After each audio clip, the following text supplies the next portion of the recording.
Who is the furthest person away from Hastings, Nebraska? How about that question? If somebody wants to answer that via the chat window. I'm just kind of curious where everybody, we've got 16 people on. Lincoln, Nebraska. What do you think? We got Lincoln? Cool. Yes. Great. What business are you? I'm a writer. I have 3 books out. Okay. What's your name? Sandra. Oh, Carol. Sandra. Nope, Sandra. Oh, I'm sorry. So we've got a couple of Sandra, okay. Sandra Hilsbeck. And do you have a website up and running, Sandra? I go through Grow Nebraska and also just Google and Amazon and Barnes and Noble. Okay.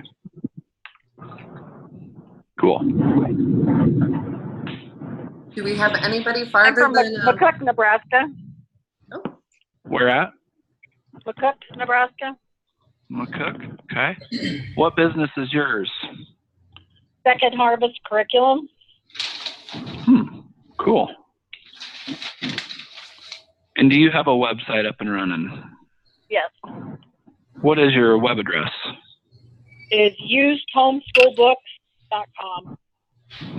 Cool.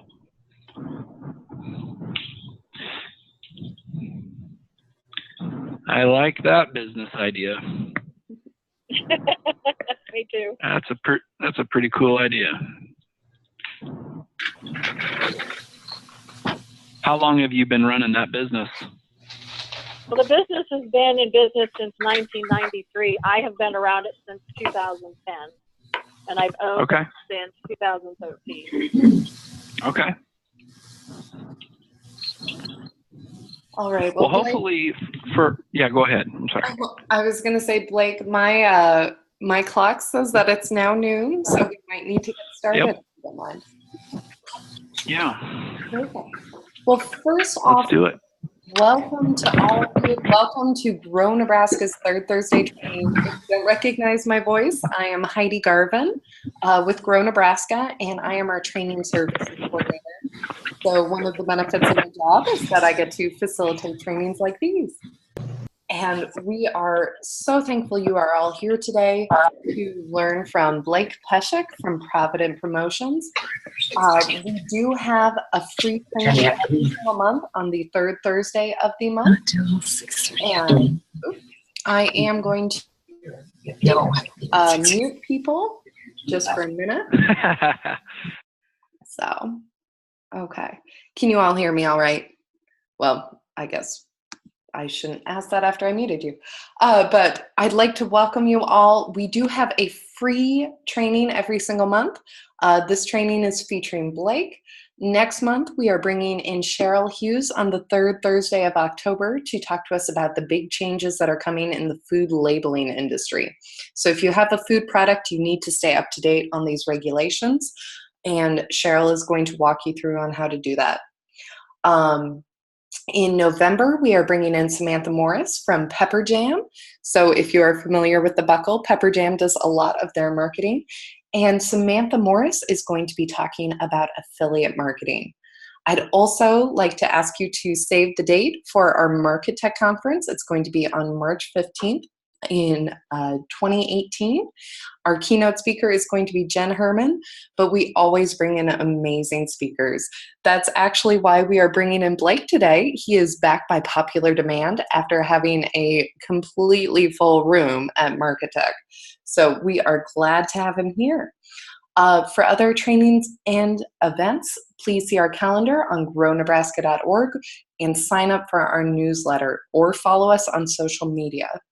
But I'm quite excited today. These trainings would not be possible without the help of our amazing sponsors. And today's sponsor is one very near and dear to my heart. It is the Department of Economic Development. And we have Nisha Avey on the line to talk to us about it. So I have unmuted you all. Nisha, I'll let you take it away. Hi, thanks. Hi, I'm Nisha Avey, and if, in case you don't know, last year Nebraska did rank 3rd best state for business. I like to believe that it could have something to do with the Department of Economic Development. We're the official lead economic development agency for the state of Nebraska. Our department was created by the legislature in 1967, and our emphasis is growing and diversifying the state's economic base, bringing new dollars into the state. So we have a variety of staff and programs that are here to support communities with development efforts, assist entrepreneurs starting businesses, help with retaining and expanding businesses, and promoting the state for business locations and expansions. We have, like I said, we have a variety of services. We have a whole group dedicated to working in the field, and they spend a lot of time talking with business owners in their region, visiting business owners, doing surveys to find out what kind of needs they have and how we can help meet those needs. So if you're trying to expand your business or have any questions about sources of funding, I direct you to our website, opportunity.nebraska.gov, where you can find your field rep for your region.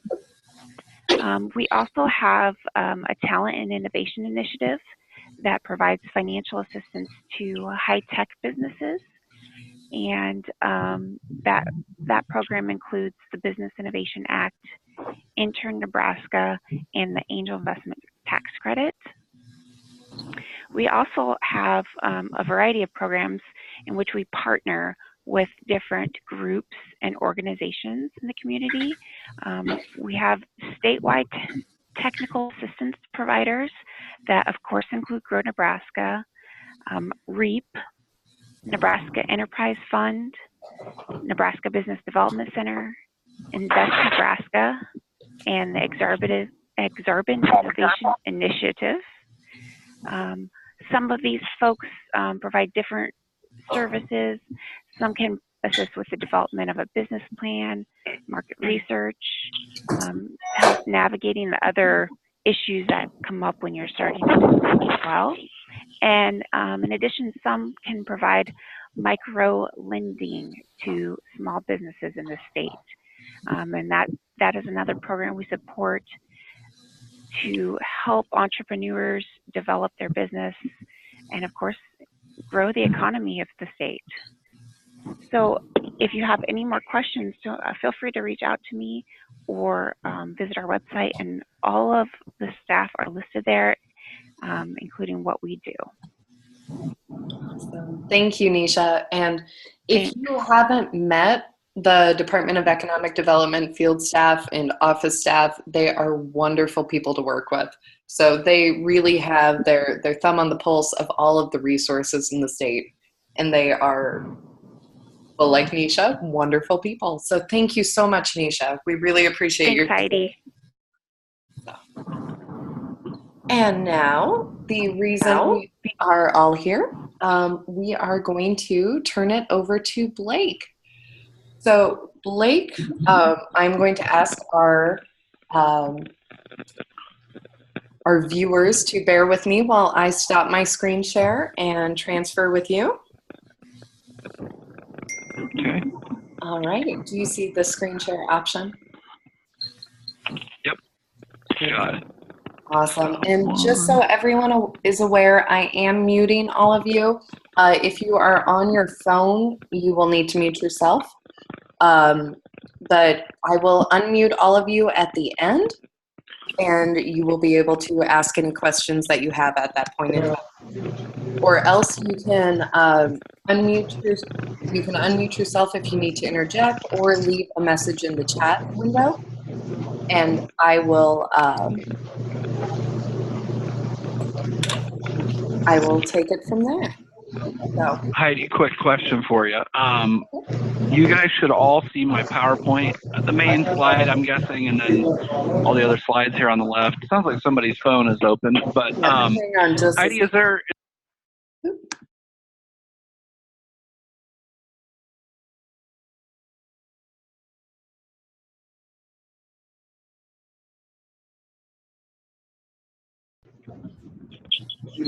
Hey, there I am. Now I can hear. Can y'all hear me? Yeah. Yeah. Okay. Okay, Yes. cool. So is there a chat window that I can have open while I'm sharing? Oh, there comes something more. There we go.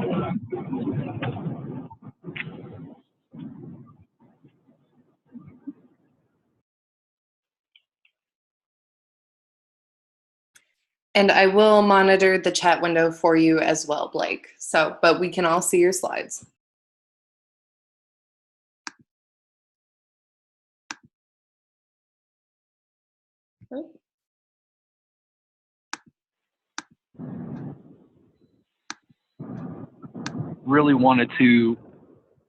I just really wanted to make sure my customers, we're a marketing agency, so we do a lot of website design and development, app development, commercial photography, basically a full service ad agency. We're a small studio. There's 4 of us, 4 full-time employees. You know, our industry gets a bad reputation, kind of like the construction industry. Some of you have gone through a home rebuild or witnessed somebody redo their kitchen, and as we know, general contractors can sometimes get a bad, rep. Like, hey, he was over budget. He said he'd be done in 2 weeks. It's been 2 months overdue. Well, the same can happen with web guys, and I want to fight hard against the stigma by, number one, providing really good customer service and taking care of people. And that's what the word Provident means. Have foresight, look to the future, take care of. Kind of sounds like an insurance agency, I know, not super trendy, not super cool, but I love the meaning. And that it means, taking care of people, having foresight. And so here we are on Burlington in Hastings, Nebraska, and privileged to speak to you guys today. I'm going to give you some takeaways. You should have got a PDF kind of handout, a sheet of what we're going to go over, what we cover. But our primary goals is, how a user experience shapes your brand perception. So how they interact, with your company, with your website, things like that. Even your customer service, and how user experiences, impacts search engine optimization. That's a big one. How are we found on Google? How does that shape Google's ranking of us? And how user experience impacts word of mouth marketing. Lastly, how to maximize your marketing efforts with the ever-growing video realm of marketing. So get into this. User experience, or UX, I'll probably refer to from time to time. It encompasses all aspects of the end user's interaction with the companies and services. So simply put, it's the 5 senses that we experience with customers: sight, sound, touch, taste, smell, and I even threw another one in there, kind of intuition and feeling, right? Isn't that usually how we make our final decision on a company? Everything might sound or look right in their pitch, but you go by your gut, okay? Especially if it's a big ticket item purchase. Like, I feel better about this company. I think that one we really need to pay attention to and try to market towards that intuition, that feeling. So what is a brand, though? Because we're talking about, the user experience with you and the perceptions of your brand. Well, what is a brand? We should define it. It can be a logo to some people, but it's more than a logo. It's really a set of expectations, memories, stories, and relationships that, taken together, account for a customer's decision to choose one product or service over another. So it's a sum total of, sum of all your experiences with the brand. It's really, in the end, what people think of your company. You might say, our brand is fill in the blank. We're the best, we're the fastest, we're the cheapest, we're the whatever. But if your customers or the people that have worked with you don't agree, then really we probably have a wrong perception of our brand. It's really owned by the customers and what people think of you. Again, we're trying to market to that aspect. So some things that impact the user experience is called the UI, or the user interface of your website. By the way, that is the title of our topic today: Essentials for a Game On Website. So we're trying to give you ideas and insights into your current website, to whether you can do an audit and try to figure out, do we have the right tools? Are we doing some of the right things, or are we doing some bad things here to make our user experience not very good? Because it does affect a lot of things: how people perceive you, how search engines search engines will find you or rank you. That plays a big deal. The user interface. So when we talk about that, websites, web apps, phone apps include, but are not limited to the following elements, these examples. So a form on your website is an employment app.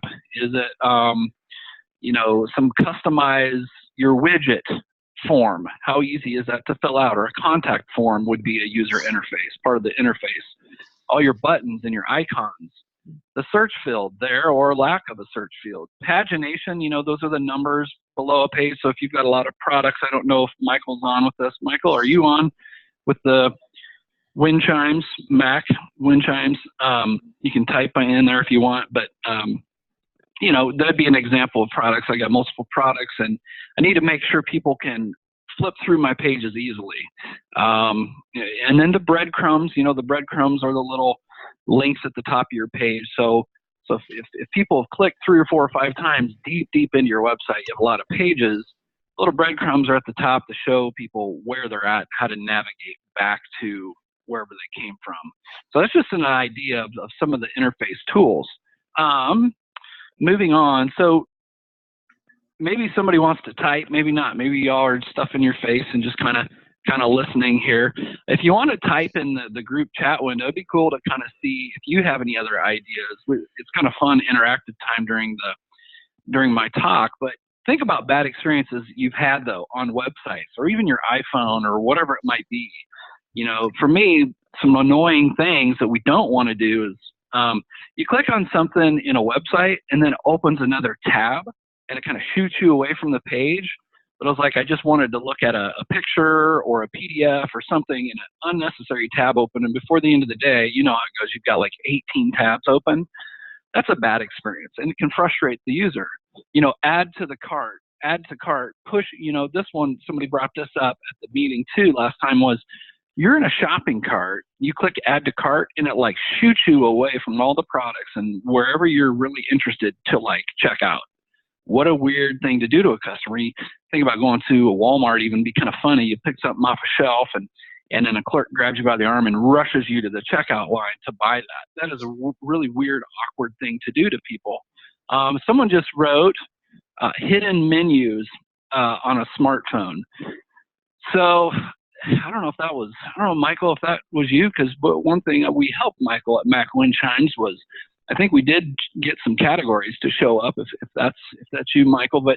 And I think if I'm understanding this right, just not being able to get to certain menus on the smartphone, like you know it's there on the desktop, but you go to the mobile version of the website and like the menu's gone, or it's just in a really obscure place to click. That's a great example of a bad UX and a bad UI, bad user interface, bad experience, and it leaves a bad impression on your website and your company. How about this one? I haven't seen this in a while, but boy, this will kill you. A long form, and then with a close reset button. So why would you ever reset a form after you've filled it out? You filled out 75 fields, and next to the bottom, you can either send it or save it or reset or something, and you accidentally hit reset and the form's gone, like all your content that you filled out. Bad user experience. How about pop-ups? I'm seeing more and more of this kind of coming back. It's a trend. I don't like it personally, but I've said to each his own. Is if you're an e-commerce shop or you're a shop that kind of depends on, I really need people to see this, and you want to do the pop-ups, you can experiment with it. I personally get frustrated at them. You're reading something really good for like 2 to 5 seconds, and then something pops up in front of you. Back in the early internet days of e-commerce or just even surfing the web, like you'd have pop-ups everywhere, and those were frowned upon and people did away with them. And now they kind of seem to be making a slow comeback. So I don't know. Maybe you've got customers that you want to get one more thing in the cart, and a pop-up's an okay thing to do. It's not my favorite thing. This is a big one, your internet service provider. So whoever is hosting your website is one thing, like how fast is the server is a big deal. And then on the customer's end, their own internet provider, just having slow page loads. Maybe you can't control their provider, but you can control your host and at the speed at which your website loads. It's very frustrating. Not being mobile friendly. again, I'm going to use Mike Armstrong with Mac Wind Chimes. He's part of Grow Nebraska. We did a little work for him a couple weeks ago, helped him out. Was missing some pieces in the mobile version of the site. So we went in there and fixed that. And hopefully that will help alleviate customer frustrations. So moving on. If anybody else has an idea of a bad user experience, again, go ahead and type it in that chat window. We can talk about that. Oh, I missed this one. Trouble finding content or contact information on the website. That was the first one that was listed. That is so annoying, because to me, that's what a primary purpose of a website is. You know, even you click a contact button and they still kind of put the number or stuff in a obscure spot. I agree with that. And that should be, you know, audit your website, go look at it. Where's our phone number? A. You know, B, where's our email address? Like, how can people get to us by hitting the home page? And I would highly recommend that for any of you that, you know, have like e-commerce type websites, is to make that phone number prominent.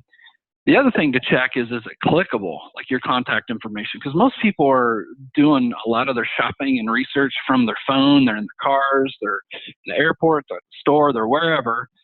Is your phone number clickable? That's a big one. Like, I want it to dial. When I come to your website and I want to call you, if I can't click the phone number and have it dial you, to me, that's bad user experience. So here's some other ones. Phone locks. I don't like them. Some people, they want to protect their phone. I don't like phone locks. Complex password protection.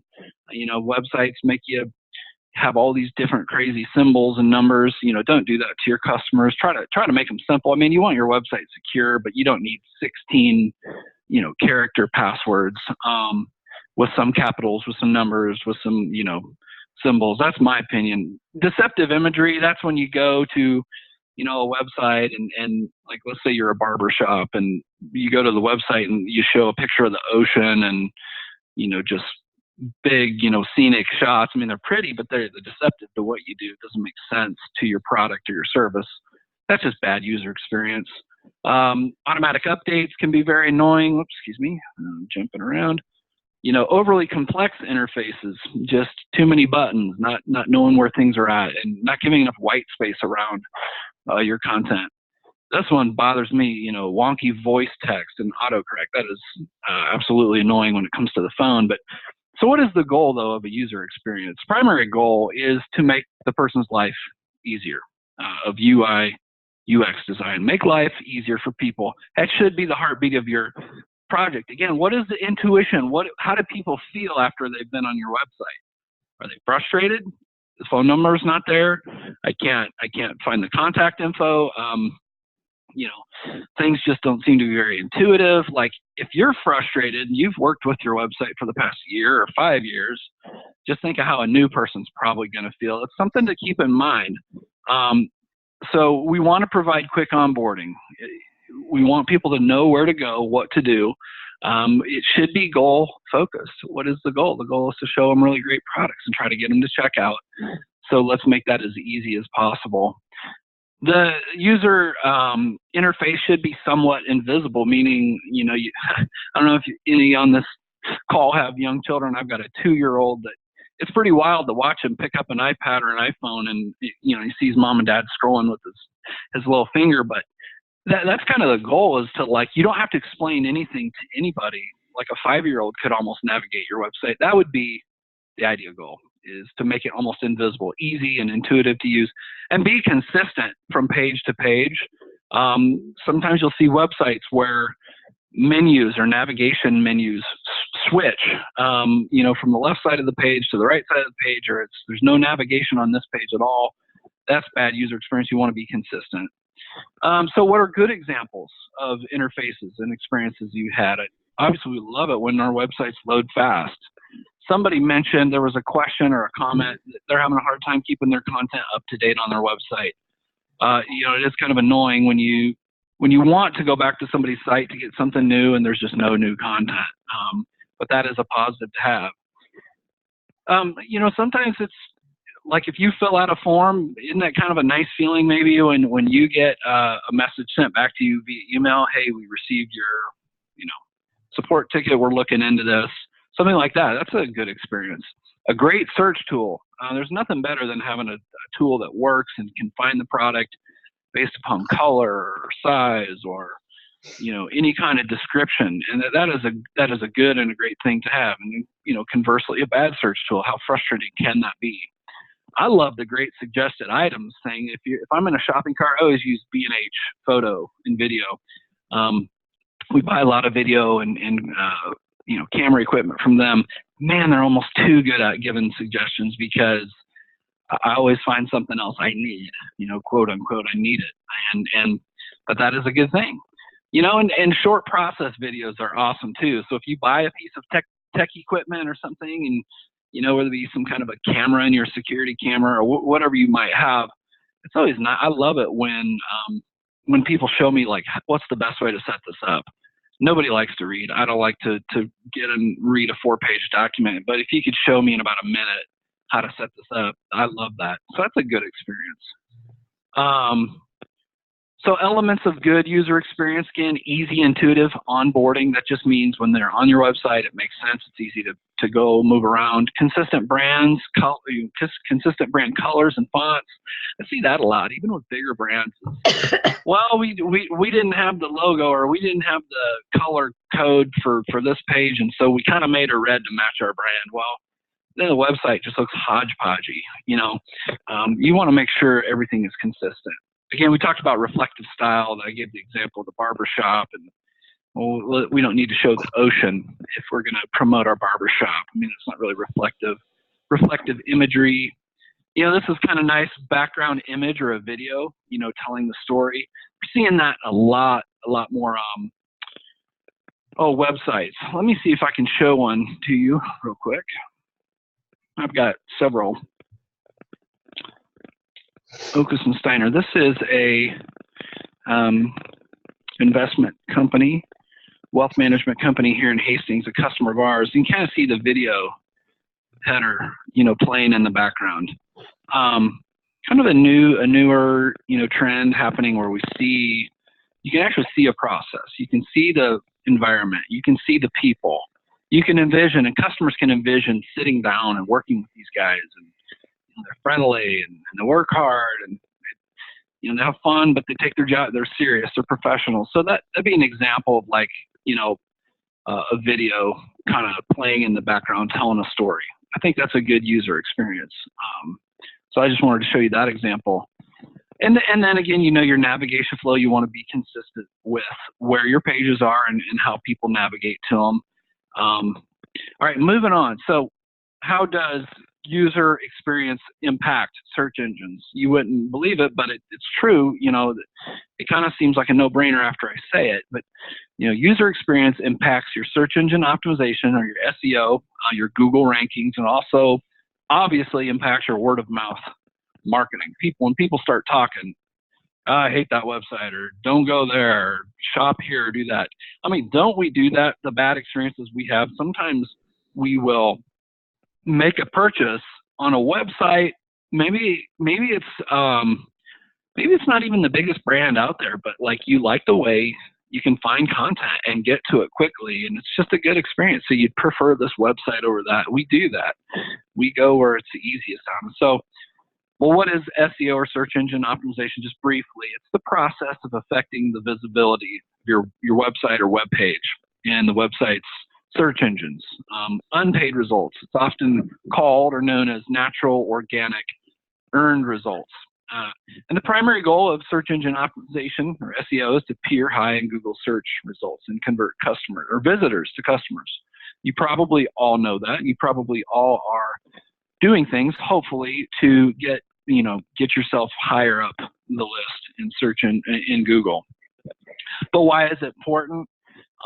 To me, even if you are making money hand over fist, and you kind of have this cavalier attitude, like, well, we don't need search engine optimization because we're the only ones that do it, because people just know us and we're busy and our phone rings and we don't have to worry about it. First of all, I would say don't rest in that super long, because there are people who will end up doing what you do and do it better, and probably end up higher than you on Google, and you'll be one day going, geez, what's going on?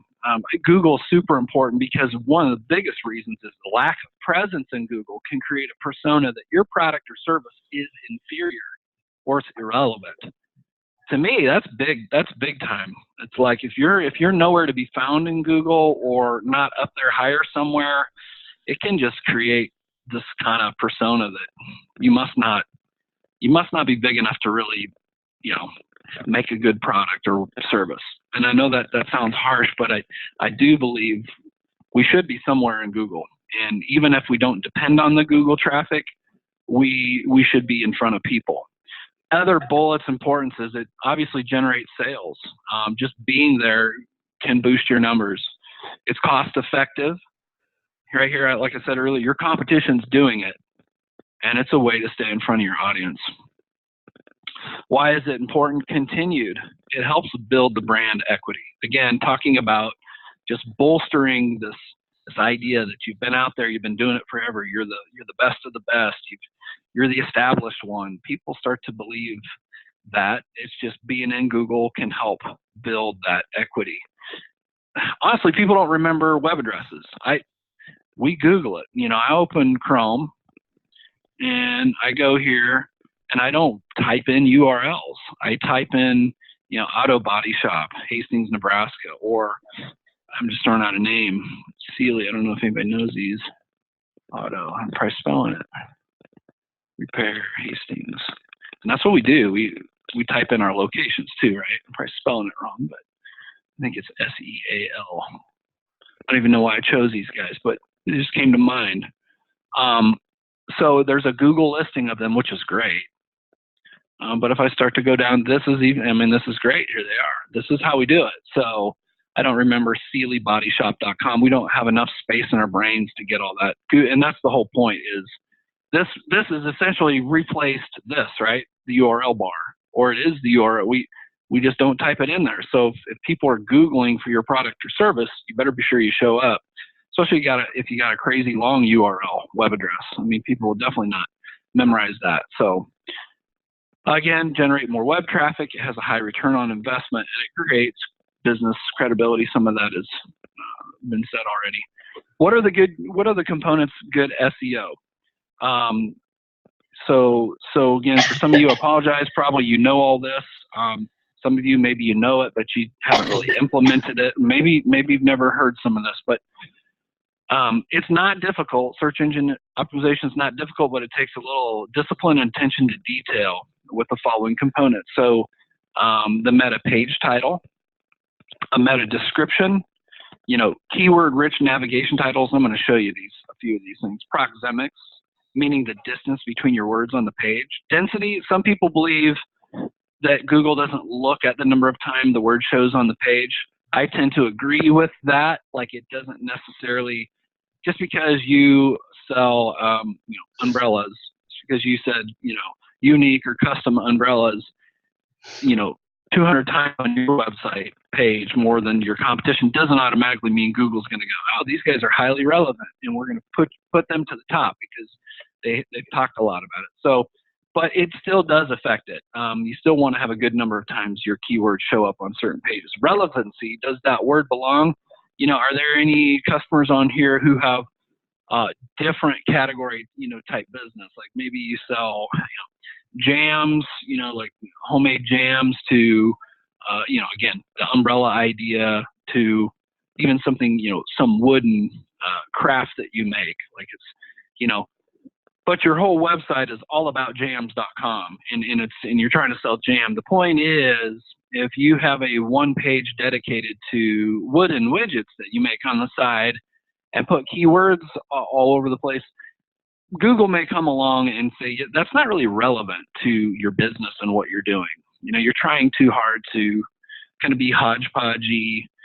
So I guess the point would be is you want to build more pages talking about your wooden widgets and make it relevant. So it's not like you're just slipping in keywords to try to win on them. So let's talk about a couple of the, the meta titles. I guess I can pull up my website. Not my FreshBooks accounting, but my website, for example, to show you a couple things. Okay. I'm going to hover up top. And when you see it, it'll pop up, graphic and website design, Hastings, Nebraska, video transfer. So that's my homepage or my main website's, meta title. That's a pretty good written, page title. What that does, let's try to hover on again, is it talks about graphic and website design and then puts location in there. That's pretty huge. If some of you guys are dependent on your geographics, your locations, then you want to put that in there because we search that way. I have a lot of customers who find me by saying, graphic design, Grand Island, Nebraska, Hastings, Nebraska. So I want to be sure those keywords are in the meta title, and that's the meta title. You don't see it unless you're intentionally looking for it, but Google still weights that really heavy. You want to have good page titles on every single one of your pages. Let me show you one other site. It's probably a better example, even better than my own, because my website, if you look at it, it's cool. I'm going to brag on myself. It's cool. It looks nice. It shows our recent work, logos, and websites, and all kinds of stuff, videos. It's big negative, and probably at our next redesign, redevelop, I'll probably go back to this. But notice when I click on each one of my own tabs, you notice how my URL doesn't change? This isn't necessarily a good thing. In fact, in my opinion, it would be nice when I hit services that it actually takes you to a different page. It says providentpro.com/services. And it takes us to that page. Then I can write a unique page title for the services page. But right now, the way we have this set up, it's the trend. It's the big trend with a lot of websites is to have the one pager, scroll forever, because we're all on our iPhones, we're all on our iPads. That's how we do business. That's how we, personally, go through Twitter and Facebook. So it's a trend, but I think it kind of hurts us in the end. What might be nice for some of you guys is to do something like this. You get the trendy, cool looking long homepage, and I think we actually did this on Okus and Steiner. They've got a longer home page, but when you click into one of these other pages, you'll see a story. You see how it changed there? So it took us to a new URL, so they can write meta titles based upon wherever they're at. And they can massage in keywords to wealth management, to mutual funds, to whatever the keywords they want to win on. T&L irrigation here, customer of ours, another good example. I'm going to hover up here, T&L irrigation, center pivot irrigation systems, Midwest. But if I go to company, we'll be done talking about SEO here real quick because it's probably boring some of you, but that title's different, center pivot irrigation equipment. And then I'm going to show you one last time about proxemics and density. So, okay, look at that. This is probably, we're getting Wikipedia a little bit here. That's a lot of center pivots.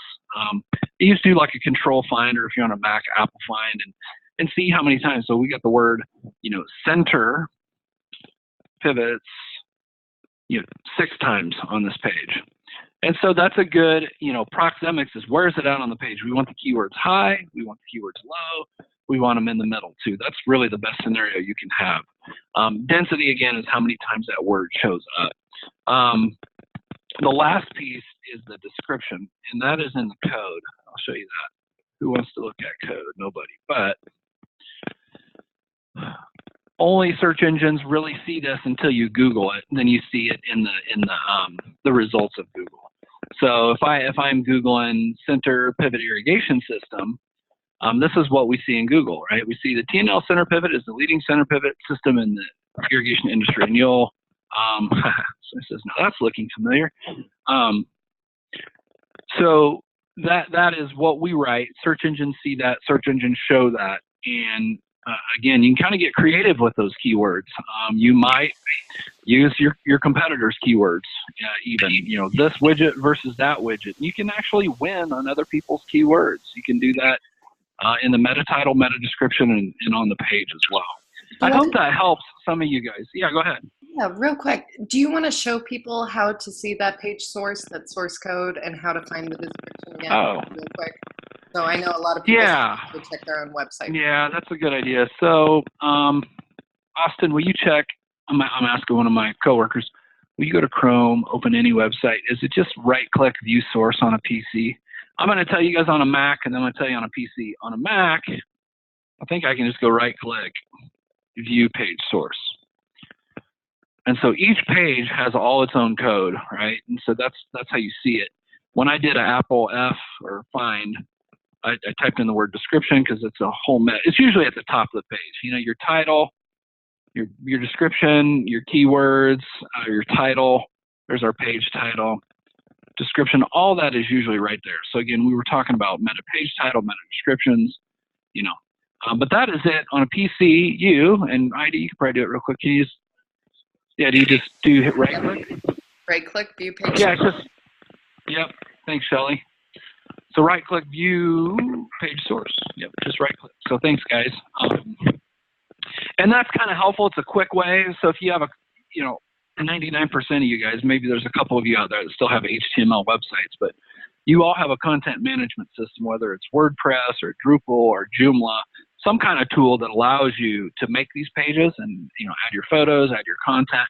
But the tool should have a place for you to pop in your titles, descriptions, excuse me, and then all the other stuff you write inside the body of your. There was back in the day keywords, and some of you guys can probably remember keyword stuffing. There was a field that Google used to look at called keywords, and you would just go crazy and write like 600 keywords, and for a while it worked. Like your page would like be high in Google. Well, people were going nuts and writing all kinds of these keywords, and they just like dropped it. They don't even look at.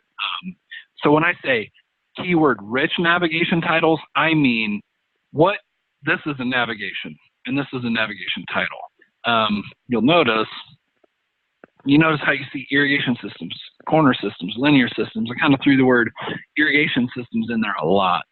I thought I had another example here. But even if your customers know what you're talking about, if you can always defer to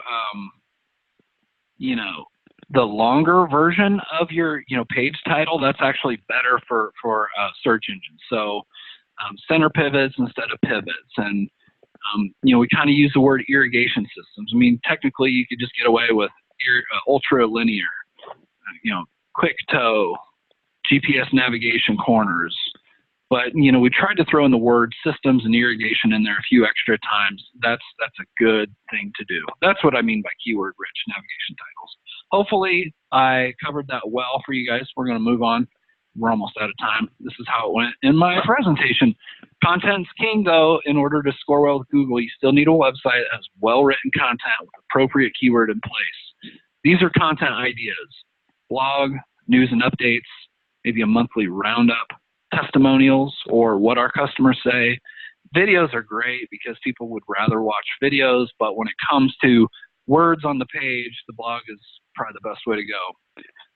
And then a social feed such as Facebook or Twitter, you can pull content into your website that way, but you still need words. You can't don't expect, and if anybody says, I'll do SEO for your company for $99 a month and we'll guarantee you first place in Google, first of all, I'd probably never hire them because I don't know. I just don't think that's going to happen unless they know some black hat trick to kind of hack Google. I mean, the reality is most of us have pretty stiff competition. Some of our products and services are I hate to use the word commodity, it sounds cheap, but common. And so, if I start a jean company, I'm going to start making jeans, Hastings, Nebraska, and I build a website, and that's because I put the word jeans all over it. I mean, my chance of beating out Old Navy and The Buckle even and Gap and every other jean company, it's going to be tough. And then these guys are throwing millions of dollars to Google for paid advertising, and that's a whole nother topic. We've been talking about organic. This is the kind of the free. You're not placing ads. You're not paying for, being at the top of the page. You can't, it's not the whole if you build it, they will come mentality. It does take work. It does take time. And that's what I know you and like myself, small businesses, we don't have a lot of. But it does take some involvement and getting involved yourself and doing it, or hire somebody like us to help. We do manage. I've got probably 10 to 12 customers that we help with content on their website and then social media marketing as well. We manage like the Facebook page and Twitter handle. So lastly, and we're going to just talk briefly about marketing through video production. It really, I'm not going to read all these stats, but people spend a lot more time watching videos, you know, at work, on websites, on Facebook than reading. So that's the gist of all of this, why we would want to figure out, could we get any video content of our product or our service or about our team on the website, on Facebook? It's interesting. People like it. We can talk all day about how great our stuff is, but isn't it funny too, you think about social media, we'll do this a lot. We'll post a cool video we did, like for the YMCA, let's say recently we just did. We'll post it on social media, and maybe you don't get all the likes that you would hope. Wow, that was a cool video. You know, that was a big production. Put a lot of time into it. Got a few likes, a couple shares. That's great. But then you do something personally and you post something just silly. You know, you and your kids over the weekend, or your cat doing a somersault down the stairs, and it blows up. You get 200 likes. Like, people are just attracted to, you know, comedy. They're attracted to realness. They're attracted to, you know, just funny things that happen in life. And so if there's any ways that you can interject a little bit of humor into your video, whether it's even borrowing somebody else's video content to put into your page, it's a good thing. More stats, email leads. If you put a video inside of an email campaign that you're doing, you're going to get 200 to 300% increase on a click-through rate, which is huge. So, and that doesn't mean you embed a video into your e-news campaign. That means you put a poster of a video, and when they click it, it shoots them, you know, opens a tab, and then they go watch the video. But it gets more people interested into what you actually have to say. Let's see. So 90% of users say that product videos are helpful. Again, I gave the illustration of love. If I buy a widget or some piece of electronic gear, I love to watch a little video. Even it can be kind of quick and dirty video. It doesn't have to be highly produced and very well done. It could be somebody holding their iPhone talking about, hey, here's the best way to get the most out of this product, or here's how you maintain it or take care of it. Those are super helpful. Think of things that you could do on your website to help people with a short video. Heidi's really good at that. I always see her out doing her live chat stuff. I mean, video is pretty awesome. It's the way to go. You know, lastly, these guys say it's important. Zuckerberg from Facebook says video is a mega trend. In a decade, video will look like as big a shift in the way we share and communicate as mobile has been. So it's a pretty big deal to be thinking about it. Here's just some ideas. I tried to give you a couple ideas, but maybe something on your website. Thank you to your customers. Look in the camera on that one. Look into the iPhone and say thank you for your business. This is our 3rd year, 4th year, 10th year in business. We really appreciate you guys. Screencast the process. Like, again, you know, putting something together. How do you work with your you know, product or service? Testimonials are amazing. I still think there's nothing better, guys, and I think I said this during the presentation, there's nothing better than a good word from a customer for marketing. We know the cliches about, you know, that, but it's so true. You know, $50,000 website and a great billboard and a great video, you know, all that stuff is awesome and can bring people to your company. But if our customer service isn't good, at the end of the day, if they don't feel like they're kind of taken care of, then we don't have anything. But if we have people talking about us, and so why not ask some of your customers, hey, could I get just like, you know, and the way to check this is when they email you back, and they will, man, I love what you did. This is so good. Everything's better. It's faster. It's greater. I'm thinking in terms of websites that we build. Oh, that was so nice. Would you mind writing a little testimonial about that? Or even better yet, when you stop in here next week, we'll just video you real quick, just a quick testimonial of, you know, I'm kind of the shoemaker's kid though. I mean, this is a great idea. I don't have video testimonials of my customers, and I really should do it because I think people buy it, people believe it. We trust each other more than we trust what corporate can push out for. By us, we're the best, we're the biggest. So we trust people. That's why we go to Amazon and we read all the reviews, good and bad. By the way, if you ever get a bad review on Facebook, I wouldn't cry over it. Too bad I don't have any yet. Hopefully none of you have any bad things to say about me to go write bad reviews, but they authenticate you as a real person. What do you, sometimes when you buy a product, widget A to widget B, you go, which one do I want to buy? sometimes you end up buying the one that has got a few extra negative critiques because you believe there's probably some issues with every product. And this one seems like it's got maybe a little more use and practical, and so you end up buying the one that's even got a little negative feedback. So don't be totally concerned about that. Company overview video, a short mission, turn blog posts into how-tos, team interviews, again, do a product demo, film a live presentation, and then have a call to action. Call us for a free trial. Call us for this sample. Do that. Let's see. There's a lot of stuff here. Okay. Lastly, live streaming. I'm not going to cover that, but Facebook is a good way to do that. Again, I brought that up about Heidi. She'll go live on Facebook and do stuff, and I think that's a great way to look more relevant to people. So, excuse me. That is my presentation. We have just a couple minutes left. I'm going to answer a couple. Do we have Sierra on the phone?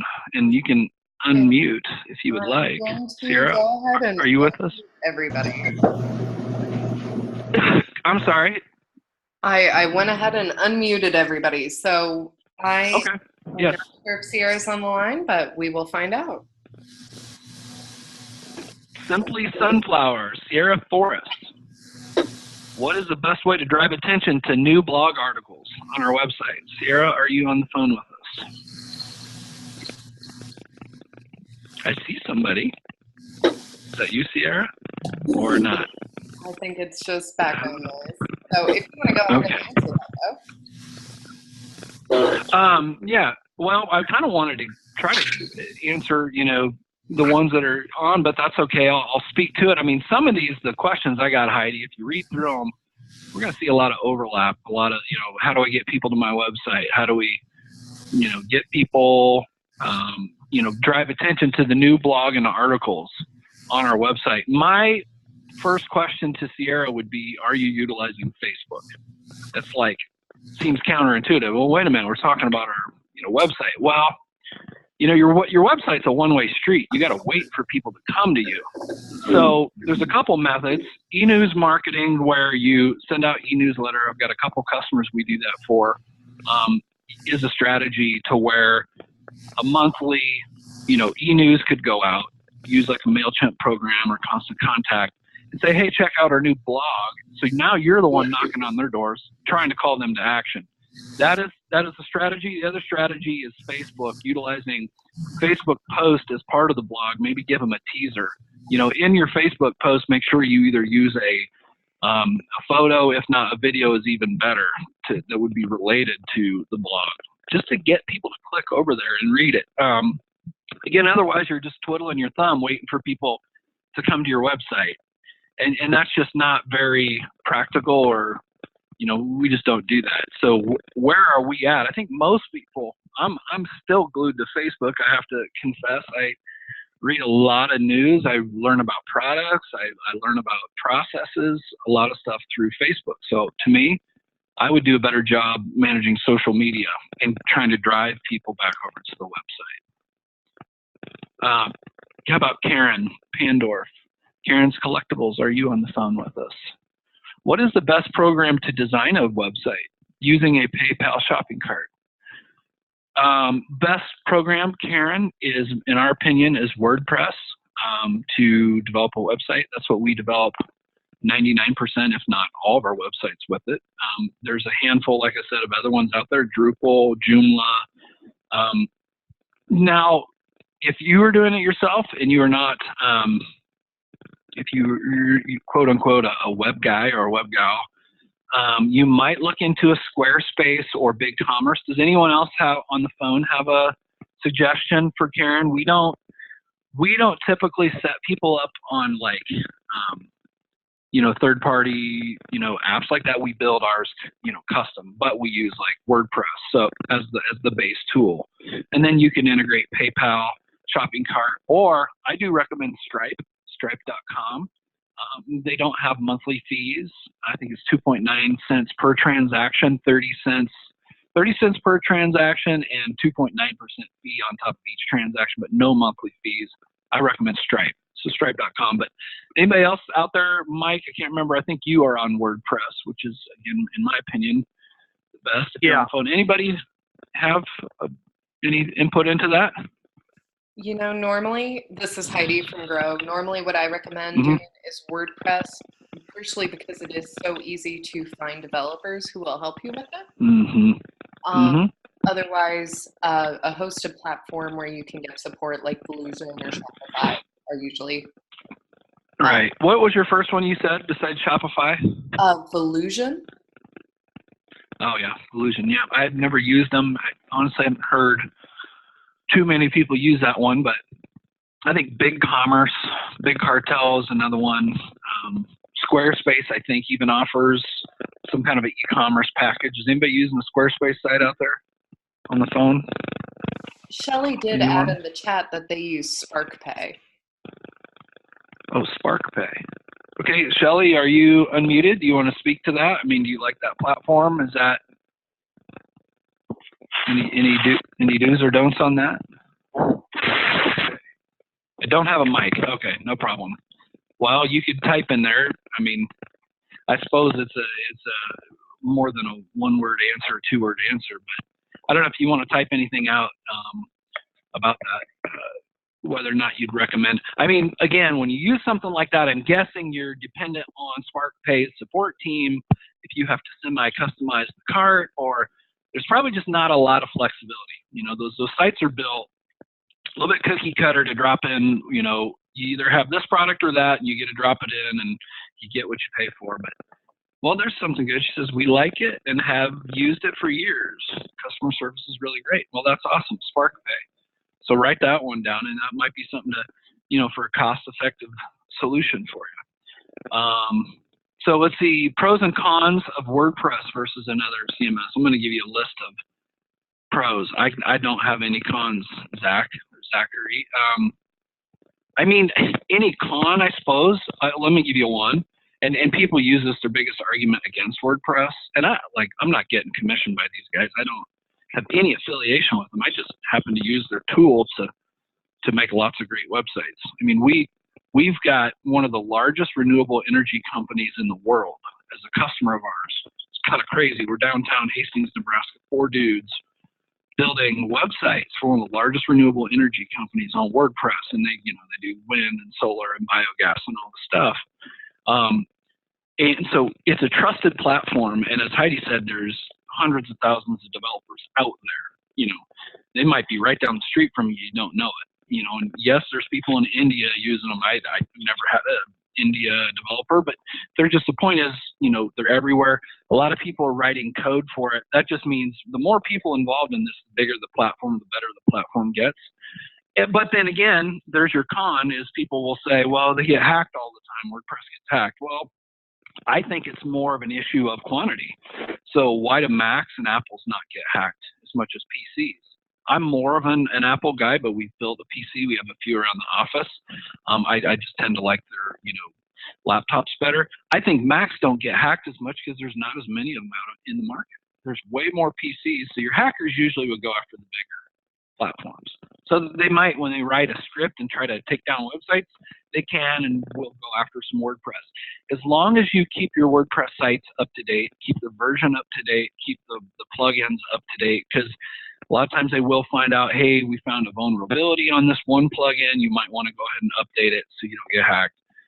And that's usually, I mean, you can do it, even if you're not a web guy. I do recommend you hire, though, a web shop to do like quarterly or at least, you know, once or twice a year updates minimum on your main content management system. But they are hands down better than any other CMS because of numbers, how many developers there are. You can dream up, I need my website to do that. And you go Google it and you'll find out somebody's made, you know, there's 5 or 6 WordPress plugins that do just that. That's a really cool feature. So, hey, would it be okay if I ask one more question on WordPress? Sure. Okay. Yeah. I was just curious because, like, my biggest issue with WordPress has always been like the customizability, the templates. I wasn't quite sure if they'll really let you change the templates too much. Is that something you've had to deal with, or? there a way around? Yeah, that's a good question. That's a good question, Zach. I mean, this is Zach, right? Yeah. This is Zach. Yep. Okay, cool. So yeah, you bring up two issues, and it does get a little sticky and kind of when you're trying to think through that. So you can buy WordPress templates, meaning people have designed it and they've developed it. It's kind of like this out-of-box solution. I've seen, and we've actually used them a handful of times on customers that they just don't have a very big budget. They don't really have the money to do a custom website. Well, so you purchase kind of the WordPress template. Well, you're right. The developers who develop those templates, and you might spend $50 to $100 on a nice template. They're really nice. I mean, it's just like, wow, but yeah, you have to be able to, get it hooked up and get all your content filled in. And hopefully, as you just alluded to, like, you're like, well, this template doesn't quite do what I need it to do. Like, how can I customize it? Unless you're a PHP developer, HTML and PHP especially, it can be very tricky customizing somebody else's template. In fact, there are some customers, they come to us and they say, hey, I've got this WordPress site. It was built on a template. My developer's no longer around.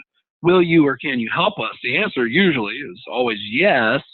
But we find out like a process to like change somebody else's code and to get it to do what we want. We might spend 10 hours doing that when if we would have built this thing custom from the ground up, it might have taken us an hour or two to get it to do that one little thing. And I know that that's kind of a hard way to get your head around it, but all these PHP files and websites are made of lots of files, different functions. And so they all kind of communicate and talk to one another. Well, if some other developer's done this, and it looks cool and it seems like it's flexible, but then you hit the wall and you're like, oh man, it doesn't do that. How can we get it to do that? Again, the answer is it can be very difficult. So what I recommend and what we usually recommend is, by your question, I'm presuming you don't develop PHP yourself. Is that right, Zach? I've worked with PHP some, but not a whole lot.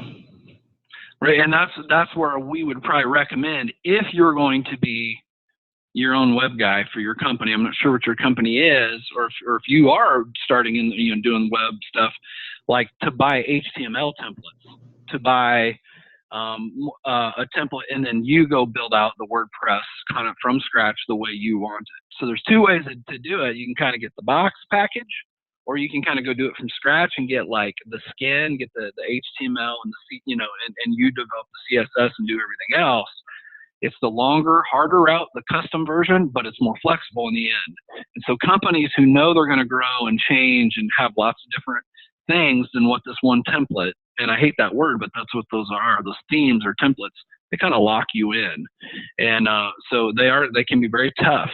But you're going to get that with every template. So if you go to a different company like Joomla or Drupal, are probably the two next biggest ones out there. Expression Engine's another one. There's other shopping carts. You're going to hit the same thing. You're going to get code that was developed by people that has to be kind of undone and rebuilt in order to, especially if there's not a plugin out there that you can just install and hit go, if that makes sense. So yeah, I agree with you, but I do think at the end of the day, it still provides the most flexibility. But if you're talking buying that theme, that's what you're running into, right? Are you going to like Theme Forest and have bought your WordPress, or how are you, I guess, building with it? Sure. Yeah. No, I'm totally custom at this point. HTML, CSS, and I kind of just stick my own template together through a little script I wrote. So it's WordPress would be. I'd probably be building my own template at that point, which sounds like it might be a decent option, I think. Yep, it's definitely the way to go. So, Zach, what is your company? This is ATC Communications. Okay. Yeah. And where are you guys based out of?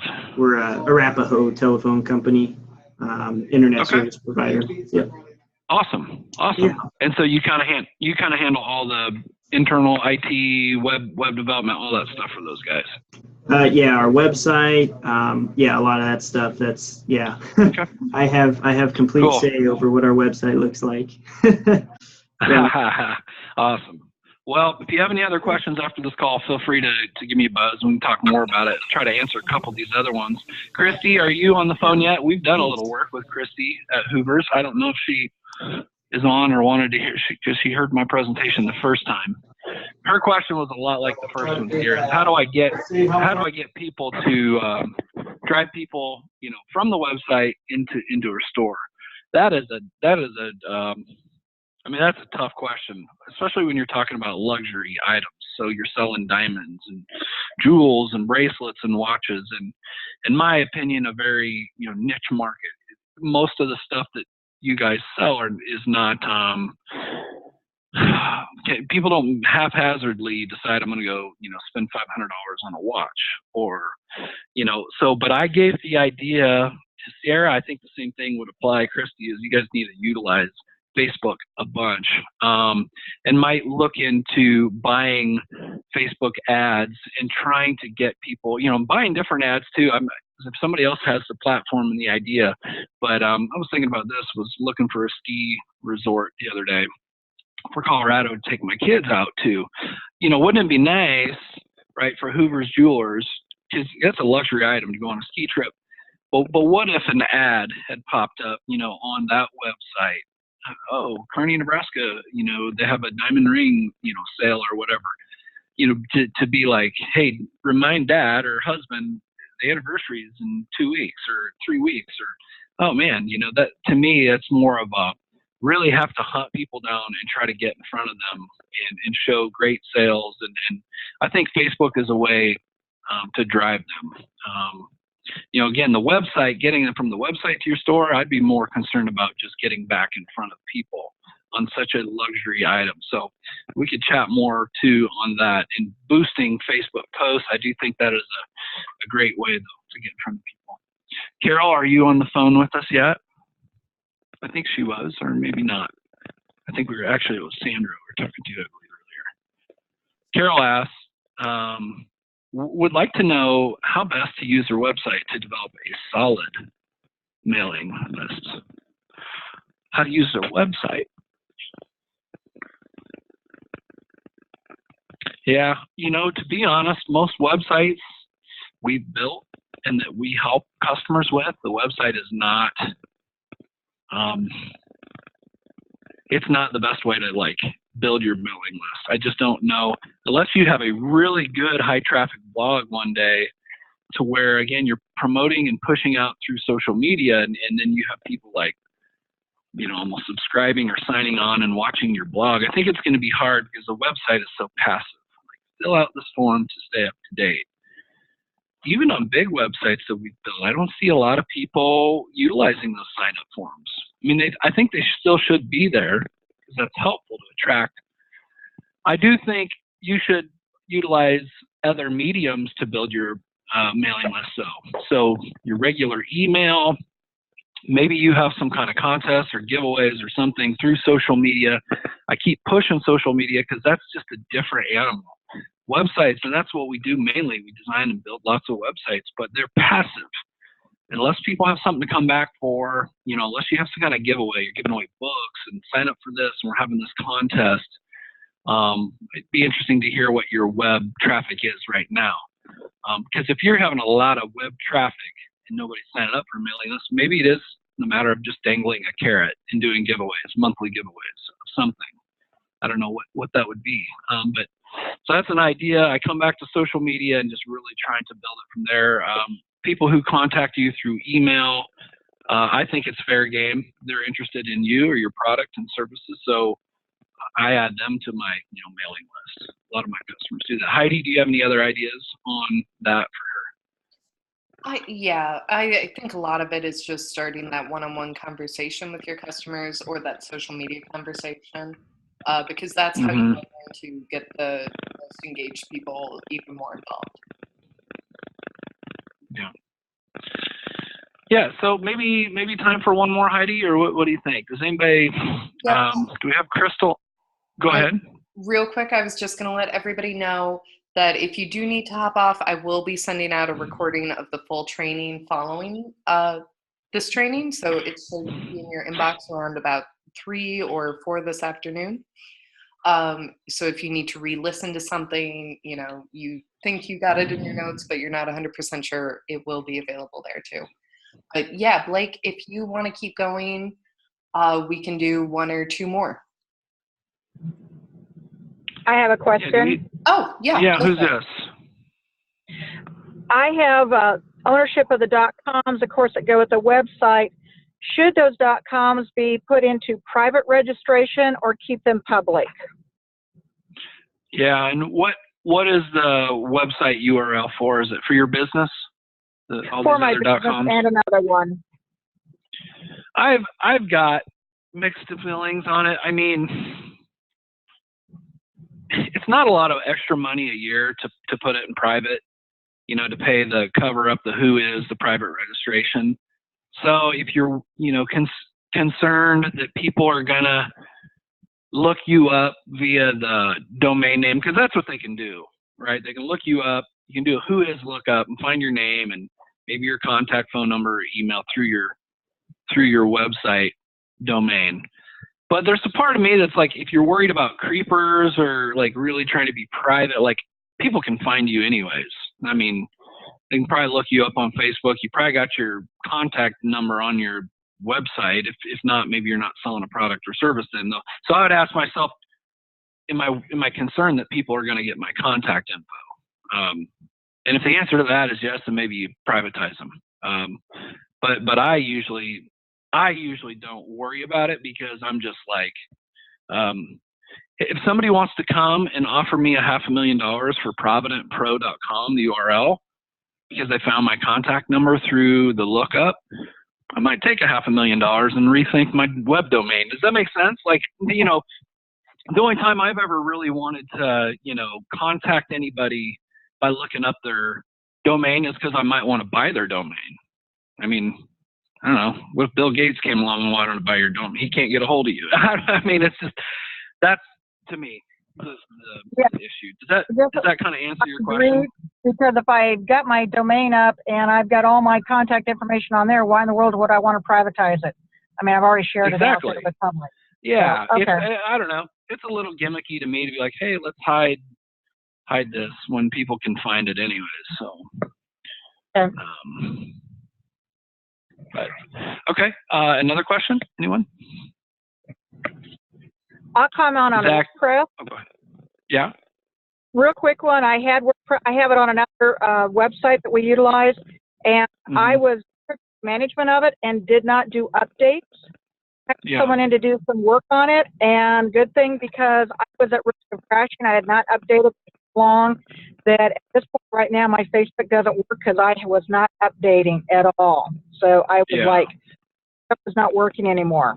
So, and it's not a user friendly for me who's not computer literate, but I can do some stuff. So, yeah. So you said you had somebody update your WordPress and you're all good there, but you quit using Facebook. Did I hear that right? No, we still have the Facebook. Yeah, the link to Facebook will not work under where it's at because we couldn't finish all the updates because they were so far behind that we can't even update to where it needs to be. But at least it's up and running. It needs work yet. Yeah, you do run into that, and again, you will have that with WordPress or any other system. But just like all technology, I mean, you think about, you know, your Microsoft Word on your computer or any other desktop program you have. After so many years, they basically outmode it. You know, like your operating system on your Windows computer. You might remember, you know, Windows 10 or Windows XP or Windows Vista, Windows 7, you know, and they come out and, you know, so after so many years, they outmode WordPress. You have to like basically redo. You know, you can't just keep hitting update for a few bucks. I mean, there's a time where you invest and go, okay, we kind of got to rebuild the website. And I to be honest, I would say if you get 5 years out of a website, I mean, you're doing pretty dang good. I mean, you know, 5 years can be like a dinosaur in web years. Right? It's changing so fast. So that's not what it was. Yeah, I mean, you're pretty lucky to kind of keep rolling at that point. I mean, without a fairly significant update. So That's something to keep in mind. So let us know though, ma'am, if you need any help with whatever that link. I think I understand that problem, but after the call or whenever, you can give me a call and I can see if I can help you understand. I think we'll visit. Yeah. Okay. What else? Any other last questions or? Blake, this is Heidi. I was hoping you could just kind of speak in general, since we had so many questions about it, about what you believe are the best ways to drive people to your website. I mean, obviously you talked about search engine optimization being there on page one. What else would you say are the best ways to drive people? Yeah. I think there's two ways to think about that question and answer it. I mean, are we talking drive people back? Have they come to our website once before? Are these first-time users? Are these, is the answer, the question both? Yeah, I want recurring. How do I get them back? I keep coming back to, I probably sound like a broken record. I honestly probably should have done a teaching on social media, but I know somebody else, probably had that covered. But the fact that how to get people over to your website. I mean, I feel like you as the owner of your company need to be the best salesman you got. And if you don't have a good salesman, then you need to get one, because the word of mouth, the talking, kind of like what I'm doing. Right? Like, you guys are probably checking out my website. I hope you are. In a sense, as I'm teaching you some things about how to market yourself, I'm kind of marketing myself. I feel like you have to not be ashamed to self-promote. And I feel like you have to utilize Facebook a lot, and maybe Twitter if that's the right medium. Some people are like, oh, but that's not the new trendy thing. Snapchat is. Well, but if that's not hitting your target audience, and it's not really, people aren't hanging out on Twitter or Snapchat to get your kind of content, then don't do it just because it's new and cool. Like, meet people where they're at. I think most people still are on Facebook, the people who want to spend money and probably buy the products and services you guys offer. So you can't be afraid to self-promote, and you have to find good ways to do that. Now, I know social media can be so annoying. It's all self-promotion, And so I just feel like that is the strongest advice, is be awesome at customer service. Try to get people to your website, handing out business cards, talking about it, be in the word of mouth. If you can have giveaways, you get people to sign up through your website.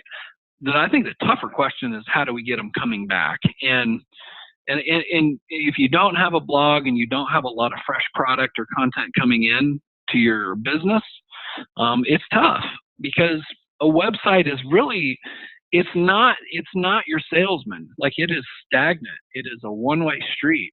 It's really to hold you guys up to say, we are good at what we do. We got great stuff. Get it. And if you're an e-commerce site, you just need to make it really user-friendly. Hopefully your prices are good. Hopefully the shipping is not overwhelming. I know shipping can be a big problem for a lot of e-commerce stores, because trying to figure out, geez, we either gouge people or we lose our butts over every time we sell this little candle. Candle costs $8, the shipping's $23. Like, what am I supposed to do? That's the tough one. But man, I'm open to suggestions too, to hear from you guys. I just kind of sound like a broken record. I come back to going nuts on social media. Come to our website, do this, sign up today, get our e-newsletter, try to call to action, and just have something to say to people through social media, because without it, you're just kind of crossing your fingers and hoping people come to your website. And that doesn't work. Build the field of dreams. If you build it, they will come. Maybe back when the internet started, it's like, wow, we're making a ton of money just because we're the only ones that sell wind chimes, using Mike's example. But now you can buy lots of wind chimes in lots of places. What makes you unique, and getting yourself out in front of people, utilizing Grow Nebraska. Can I do that? Plug for Heidi and company. Utilize Grow Nebraska. Utilize the resources, the people who are around you,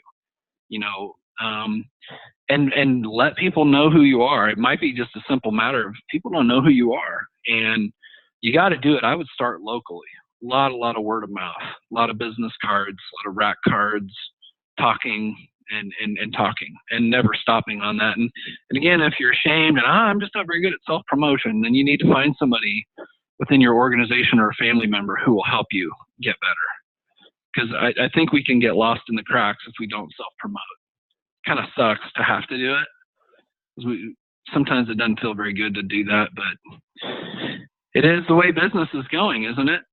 Sometimes it's the loudest dog or the squeakiest wheel that gets the attention. So you need to figure out how to do that, to be the loudest dog or the squeakiest wheel without, scaring people off. I hope that helps. I don't know if I answered that very well. Yeah, no, that is perfect. So, Blake, I want to tell you again, thank you. We love having you as a member, and this was a great presentation full of lots of wonderful information. Thank you so much for taking the time today. And thank you all for staying on the call today. So I hope one thing, Heidi, real quick. Yeah. Heidi, real quick, I wanted to throw out there to the listeners. If anything I said sounds, well, I hope it was helpful, but if anything sounds interesting, especially with the Facebook thing, again, we manage 10 to 15 different clients right now. Not that I'm saying, hey, hire us to manage, but it might be a thing where you consider hiring us for a brief time to help you get your Facebook page configured correctly. Because there is some things about that you want to be verified. That's how you show up higher in Google. I didn't say that, but there's some things that you can do right on Facebook too, and things you can do wrong, just like your website, that will push you up the charts in Google and then also bump up your website as well. I mean, don't you do that? You Google something and you don't get the website, but you see their Facebook page. Google looks very favorably on Facebook. So really consider it. If you have questions, if you need help, yeah, we do it, but we don't post often enough. I don't know what to do. I need some ideas.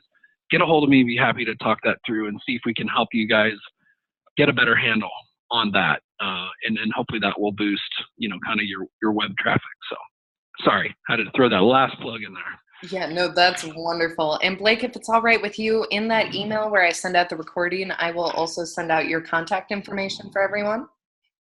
Okay. And cool. We'll have just a quick little survey for you guys. If you can take that helps me out so much. I love hearing your feedback. If you have any suggestions for future speakers, that helps out too. And if you enjoyed this training, please tell your friends that we have a free open to the public training the third Thursday of every month. So thank you all for joining us today. I know we ran a little bit long, but I hope you had a great time, and I hope you have a wonderful rest of your day. Thanks, Heidi. Thank you. Thanks. Thank you. Thanks, everyone. Bye-bye.